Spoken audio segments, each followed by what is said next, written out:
생명을 살리는 7분 금요 골방 기도회를 묵상 기도하심으로 시작하겠습니다.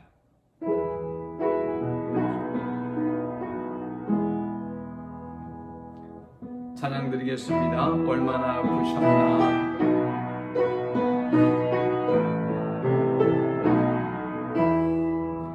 얼마나 아프셨나.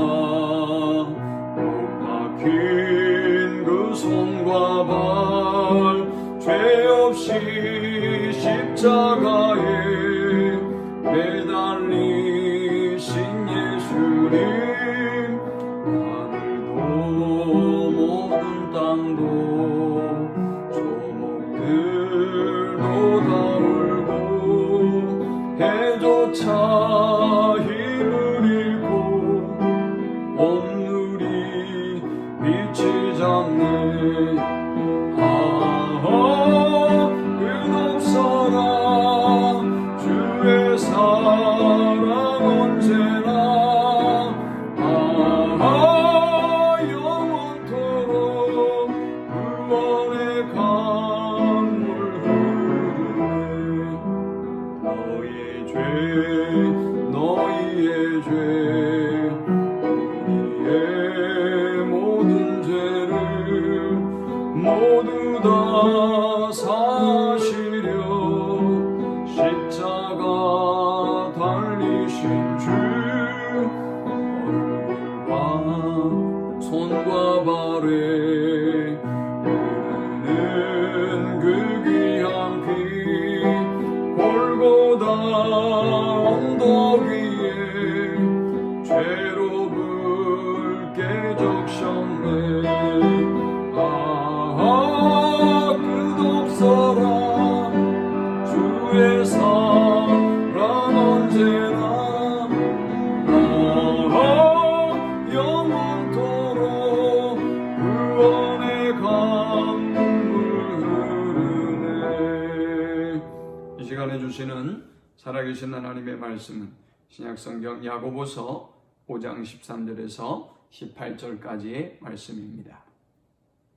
너희 중에 고난당하는 자가 있느냐? 그는 기도할 것이요. 즐거워하는 자가 있느냐? 그는 찬송할지니라. 너희 중에 병든 자가 있느냐? 그는 교회의 장로들을 전할 것이요. 그들은 주의 이름으로 기름을 바르며 그를 위하여 기도할지니라. 믿음의 기도는 병든 자를 구원하리니 주께서 그를 일으키시리라. 혹시 죄를 범하였을지라도 사하심을 받으리라. 그러므로 너희 죄를 서로 고백하며 병이 낫기를 위하여 서로 기도하라. 의인의 간구는 역사하는 힘이 큼이니라. 엘리야는 우리와 성전이 같은 사람이로되 그가 비가 오지 않기를 간절히 기도한즉 3년 6개월 동안 땅에 비가 오지 아니하고 다시 기도하니 하늘이 비를 주고 땅이 열매를 맺었느니라. 아멘. 오늘은 예수께서 십자가에 못 박혀 달려 돌아가신 성금요일입니다.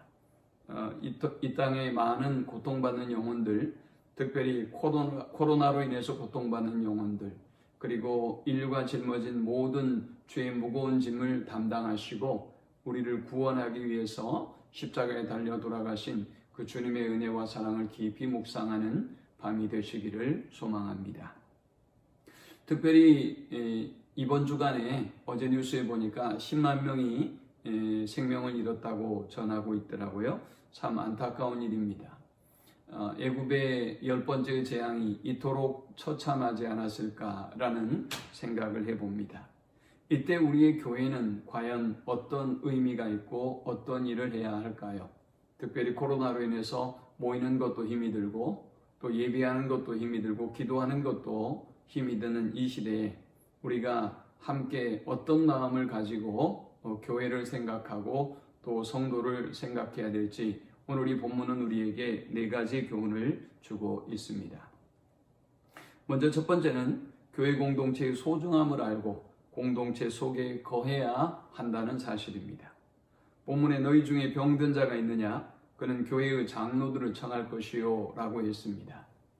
사회는 너무나 개인화되어지고 있고 그리고 가난한 성도들이 안 나가고 서로 자기의 집에서 스스로 자기중심의 신앙생활을 한다고 하는 사람들이 점점 더 많아지고 있습니다. 코로나 이후의 한국교회는 아마 이러한 도전과 직면하게 될 것입니다. 그런데 본문은 분명히 말씀하고 있습니다. 너희는 교회의 장로들을 청하라 라고 말이죠. 이 장로들은 교회의 지도자들을 말씀합니다. 만약 우리가 교회에 속하지 않았다고 한다면 우리가 누구에게 기도를 요청하고 누구의 지도를 받을 수가 있겠습니까? 그러므로 힘들고 어려운 세상을 살아가는 우리는 반드시 교회의 소중함을 알고 또 교회 공동체에 속하는 삶을 살아야 하는 것입니다. 두 번째, 교회 공동체는 같은 믿음의 고백을 드리는 공동체여야 한다라는 것입니다. 본문 16절에 보니까 그러므로 너희 죄를 서로 고백하며 병이 낫기를 위하여 서로 기도하라. 의인의 간구는 역사하는 힘이 크민이라 라고 말씀합니다. 15절에는 믿음의 기도는 병든 자를 구원하리니 주께서 그를 일으키시리라. 혹시 죄를 범하였을지라도 사하심을 받으리라 라고 고백합니다. 교회는 서로의 죄와 아픔과 질병을 고백하고 서로 함께 기도하는 공동체여야 한다라는 것입니다. 같은 주님을 고백하고 주님의 능력을 고백하고 주님의 응답과 주님의 회복의 확신을 고백하는 공동체가 바로 우리 교회 공동체여야 한다라는 것입니다. 그러므로 우리는 아무리 힘들고 어려운 일이 있어도 서로 믿음으로 연합되고 하나의 고백으로 하나님께 나아가는 공동체가 되어야 할 것입니다. 세 번째, 교회 공동체는 치유의 능력과 회복의 능력을 신뢰하는 공동체여야 한다라는 것입니다.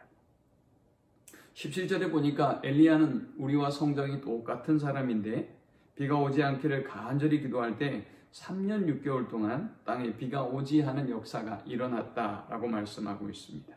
또 그가 다시 기도했을 때 하늘이 비를 주고 땅이 열매를 맺게 되었다라고 말씀하고 있습니다. 교회 공동체는 기도의 능력을 확신해야 합니다.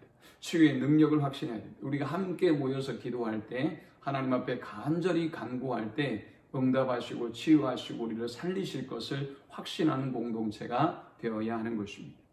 마지막 네 번째, 교회 공동체는 더 나아가서 사명을 감당하는 공동체여야 한다라는 것입니다. 19절에 20절에 보니까 내 형제들아 너희 중에 미혹되어 진리를 떠난 자를 누가 돌아서게 하면 너희가 할 것은 죄인을 미혹된 길에서 돌아서게 하는 자가 그의 영혼을 사망에서 구원할 것이며 허다한 죄를 덮을 것임이라 라고 말씀합니다. 하나님은 우리에게 사명을 주셨습니다. 아마 코로나가 끝나고 난 이후에 많은 사람들이 믿음에서 미혹돼서 하나님을 떠나게 될 것입니다. 지금도 믿음의 깊은 잠에 빠져든 영혼들이 있을 것입니다. 우리가 이 영혼들을 위해서 기도하고 이 영혼들을 살리는 일에 힘쓰는 것, 그것이 하나님이 가장 기뻐하는 일이라 라고 말씀합니다. 교회는 사명을 위해서 존재해야 하는 것입니다. 하나님 감사합니다. 귀한 시간 주의 귀한 말씀을 통해서 은혜 받고 깨닫습니다. 힘들고 어려운 시대 주님의 고난을 생각하며 우리도 연합하여 함께 기도하고 하나님 기뻐하는 공동체를 지키고 이루어 나갈 수 있도록 인도하여 주옵소서. 우리가 하나님 인류를 위하여 기도합니다. 코로나로 인하여 고통받는 많은 사람들, 또 죽어가는 영혼들, 의료진들, 하나님 또 우리 공무원들 하나님이 긍휼히 여기시고 이 땅을 치유하시고 살리시며 회복시키시는 하나님의 능력을 경험케 주옵소서. 예수님의 이름으로 기도합니다. 아멘. 이제 우리 함께 기도합니다. 가정을 위해서, 교회를 위해서, 또 나라와 민족을 위해서, 사회로 총선을 위해서, 그리고 코로나 바이러스로 고통 중에 있는 인류를 위해서 함께 기도하는 시간을 갖겠습니다. 함께 기도합니다.